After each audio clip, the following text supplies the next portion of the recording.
Melina, ¿cómo estás? Muy buenas tardes, Agustín Amado te saluda. Hola, ¿cómo estás, Agustín? ¿Qué Muy tal? bien. Hola para todos. ¿Se me escucha bien? Sí, te escuchamos fuerte y claro, Melina. Muchas gracias por darnos estos minutos de tiempo. ¿Cómo observaste desde la práctica del derecho, de la práctica de la abogacía, esta situación que se dio y que, digamos, se interpreta que no hubo delito en el caso de Saisev al irse con su hijo y finalmente ser encontrado el jueves de la semana pasada? ¿Cómo se interpretan estas situaciones desde el derecho, desde la justicia, ¿no? Cuando vos tenés personas con conflictos emocionales, psicológicos, psiquiátricos, pero también tenés hijos. Bien, es una pregunta compleja. Más que nada porque en realidad hay distintas ramas del derecho y eso hace que uno vea las cosas de distinta manera según en qué rama uno está posicionado, ¿no? Vos hablaste primero de lo que es el secuestro. El secuestro es lo que es la rama penal que tiene unos principios ¿Y puede un y por padre, otro lado está el tema de familia. claro, puede un padre secuestrar a su hijo, Melina? En realidad no hay, o sea, sí, técnicamente un padre puede secuestrar a su hijo. La cuestión es un poco más si en este caso en particular se puede hablar de secuestro o no, como en otro montón de casos. El secuestro está asociado a Eh, al pedido de rescate, por ejemplo. en realidad el secuestro per se es el que sustraerle la libertad, o sea, privar de la libertad a alguien. Ese es el secuestro clásico, digamos. Después se va grabando si hubo violencia para secuestrarlo, si se pide un rescate es otro tipo más grave. No todos los secuestros son nada más que para pedir rescate, es el que uno tiene en la cabeza, ¿no? Claro. Pero hay otras posibilidades. El tema es, en casos como este o en otros casos, esto de si había un impedimento del padre, si el padre podía o no, quién tenía a cargo el padre, o sea, esta historia es sumamente compleja. Yo la conocí nada más que a través de la prensa, no tengo un estudio hecho del caso, pero era muy complejo porque tampoco había nada legal y eso también complica la situación desde el punto de vista de la justicia, no desde el fiscal y la Defensoría del Niño que están ahora trabajando en este caso. Una decisión de la justicia, como por ejemplo una prohibición de acercamiento, puede vulnerar, afectar, puede poner en una suerte de stand-by esto que se conocía antes como la patria potestad, digamos, la posibilidad de un progenitor de estar con su hijo. Ese es otro tema súper complejo que a mí particularmente me interesa mucho, es una de las cosas que yo estoy estudiando, digamos, o sobre las que estoy trabajando, que en realidad se suele dar la prohibición de acercamiento entre los padres entre sí, ¿no? De un progenitor a otro. Pero puede darse con respecto a los hijos y es una manera de limitar el ejercicio de lo que es la responsabilidad parental, ¿no? La responsabilidad parental es lo que antes era la patria potestad, que son todos los derechos y obligaciones que tienen los padres para con los hijos. Incluye todos, al alimento, cuidarlo, convivir con él, toda esa cuestión. Y Sí, también se el la derecho puede que tienen limitar. los hijos de ver a sus padres. Exactamente, es como que es... por eso las cuestiones de familia son muy complicadas porque están en juego siempre un derecho, o sea, siempre cuando vos limitas el derecho de uno, o sea, a ver, cuando vos limitas las visitas del padre, porque el padre puede ser del niño para el hijo, también estás justamente limitando la posibilidad del hijo de estar con el padre. Entonces hay que medituar eh, cuánto beneficia al niño qué cosa. Es como que hay que buscar un equilibrio complicado. ¿Este caso puede sentar algún tipo de precedentes también en cuanto al ejercicio de la justicia, del derecho? ¿Vos cómo lo ves esto, Melina? Yo creo que casos como este hay más de los que uno piensa. Ah, Este mira. fue sumamente mediático, Pero no es pero el hay único, varios. decís que hay muchos casos así de No, estas características. sí, y de hecho hay que, o sea, uno desde el derecho se esfuerza por aconsejarle a la gente, porque muchas veces en los conflictos entre el cuidado del niño, que es con quién vive el niño, digamos, con quién está, si está con los dos o está más con uno o con el otro, cuando hay mucha tensión entre los padres, muchos padres y madres tienen esta idea de decir, lo voy a buscar de la escuela y me lo llevo para otro lado. Está esa idea en la gente. Y eso es lo peor que uno puede hacer, porque más allá de si hubo, de la parte penal en este caso, cuando uno tiene que ver con quién se queda un niño, busca que el niño se quede, entre otras cosas, con el padre o la madre, o bueno, o el progenitor, que más favorezca el contacto con el otro. O sea, se supone que uno tiene que tratar de que el niño no pierda contacto con el otro. Y si yo me lo llevo y lo agarro de la escuela, y me tomo un avión y me voy a Jujuy, no estoy ayudando a que esté en contacto con el otro progenitor. Entonces, en realidad, no suma, más bien resta. Pero en la desesperación de querer estar con el hijo, muchos tratan de llevárselo, digamos, o lo piensan. Me llamó la atención esto que decías, que este fue un caso mediático, es decir, que estuvo la prensa detrás de cada uno de los detalles de este acontecimiento, pero que no es el único, que hay muchos otros casos. ¿Eso está tabulado de alguna forma? ¿Hay algún dato estadístico o simplemente es el conocimiento que tienen por la práctica de la abogacía?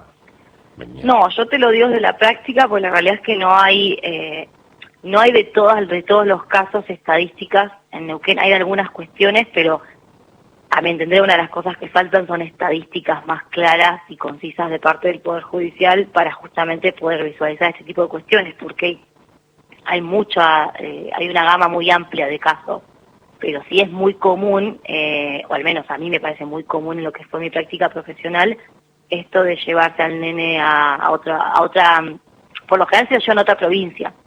O sea, él lo que hizo fue llevárselo y deambular justo por Neuquén, digamos, pero claro, es muy común esto de un día llevárselo a otro lado. ¿Y por qué este caso toma notoriedad y esos otros casos no tienen la misma, en todo caso, preeminencia en la agenda periodística?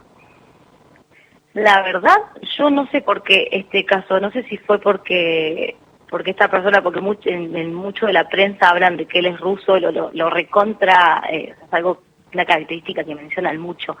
Yo no sé si fue por ahí, porque lo conocían dentro de lo que es Neuquén, pero la verdad es que tomó más notoriedad que otros. En parte mejor porque se lo encontró, ¿no? O sea, también es por eso.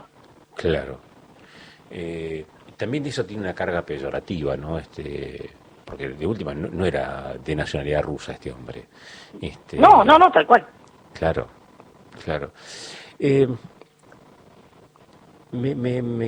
Sigo pensando en esto que decían, ¿no? Tenemos muchos otros casos y no toman la notoriedad posible. ¿Y qué herramientas tiene el resto de los integrantes del núcleo familiar, más allá de si está disuelto o no está disuelto, digo, como para recomponer este tipo de situaciones? Y en realidad se recurre, digamos, a la justicia, se pide no me sale ahora la terminología exacta, pero lo que se busca es reincorporar al niño al lugar donde vivía, digamos. Pero lo que lo hace complejo, que es por eso que digo que en este caso la notoriedad, la prensa ayudó, es que suponete que una madre se lleva al niño a otra provincia, ¿no? Desde Neuquén. Para poder pedir que reintegre al niño, o sea, además de tener un abogado y hacer una demanda, digamos, necesitas notificarla a ella en la provincia en la que esté. Entonces, de alguna manera vos tenés que saber su paradero. Y ahí es donde se vuelve complicado. Si ella cortó todos los lazos y desapareció, encontrar dónde está. Es complicadísimo. O sea, cuando uno de los padres o madres se lleva al niño, es complicado para el otro encontrarlo. Puede ser complicado.